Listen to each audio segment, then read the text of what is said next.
ఓం నమో వెంకటేశాయ. నేను మీ శ్రీనివాస్. భక్తి మార్గానికి స్వాగతం. తిరుమల తిరుపతి దేవస్థానం సంస్థను బట్టి మరొక లేటెస్ట్ అప్డేట్ కూడా రావడం జరిగిందండి. ఆగస్టు నెలకు సంస్థను బట్టి శ్రీవారి యొక్క దర్శన టికెట్లో భాగంగా ఈ నెల అంటే మే నెల 22వ తారీఖున మధ్యాహ్నం 3 గంటలకి శ్రీవారి యొక్క ఆతిథ్యంలో భాగంగా మనకి వర్చువల్ సేవ టికెట్లు అన్నది విడుదలవడం జరుగుతుందండి. వీటిలో మనం ఆన్లైన్ సేవను కూడా పిలుస్తూ ఉంటాం.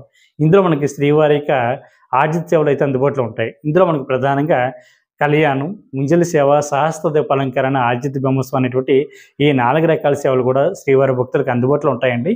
మనకు వర్చువల్ సేవ అంటే మనకి తిరుమల కొండపై జరుగుతున్నటువంటి సేవలు ఏవైతున్నాయో అవి మన ఇంటి దగ్గర కూర్చుని ఆన్లైన్లో చూసిన తర్వాత శ్రీవారి యొక్క దర్శనానికి మాత్రమే తిరుమల కొండపై ఉన్నటువంటి శ్రీవారిని దర్శించుకోవడానికి అయితే పంపించడం జరుగుతుంటుంది.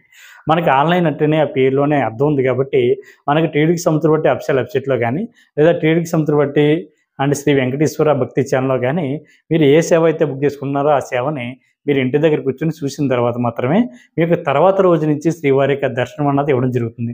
అలా 1 ఇయర్ లోపు ఎప్పుడైనా సరే, అంటే ఉదాహరణకి మీరు 19వ తారీఖున శ్రీవారి యొక్క వర్చువల్ సేవ టికెట్ అన్నది, కళ్యాణ టికెట్ అన్నది బుక్ చేసుకున్నారనుకున్న ఉదాహరణకి మీకు దర్శనం అన్నది 20వ తారీఖు నుంచి ఓపెన్ అవుతుందండి. 20వ తారీఖు నుంచి 1 ఇయర్ లోపు ఎప్పుడైనా సరే మీరు తిరుమల కొండపై ఉన్నటువంటి శ్రీవారిని మీరు దర్శించుకోవడానికి అవకాశం ఉంటుంది. కాకపోతే ఒక విషయం గుర్తుపెట్టుకొని, వర్చువల్ సేవ టికెట్ ఎవరైతే బుక్ చేసుకుంటున్నారో చాలామంది చేస్తున్నటువంటి చిన్న మిస్టేక్ ఏమిటంటే, మనకి స్టార్టింగ్ అనిపించేటువంటి క్యాలెండర్ అన్నది మెయిన్ ఇంపార్టెంట్ కాదండి. మనకి ఆ క్యాలెండర్ కింద శ్రీవారి యొక్క దర్శన టికెట్ అవైలబుల్ ఉందా లేదా అన్నది మనకి అక్కడ క్లిక్ అని ఉంటుందండి. దాని మీద క్లిక్ చేయండి. చేసిన తర్వాత మనకి మరొక క్యాలెండర్ అయితే ఓపెన్ అవుతుంది. ఆ క్యాలెండర్లో శ్రీవారి యొక్క దర్శన టికెట్లు అయితే అందుబాటులో ఉంటాయి.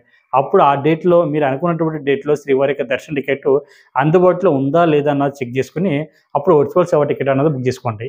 ఈ వీడియో కనుక మీకు నచ్చినట్లయితే లైక్ చేయండి, షేర్ చేయండి. మీకు అభిప్రాయాన్ని తప్పనిసరిగా కామెంట్ చేయండి. ప్రతి ఒక్కరు కూడా మన భక్తి మార్గం ఛానల్ని సబ్స్క్రైబ్ చేసుకోండి. ఓం నమో వెంకటేశాయ.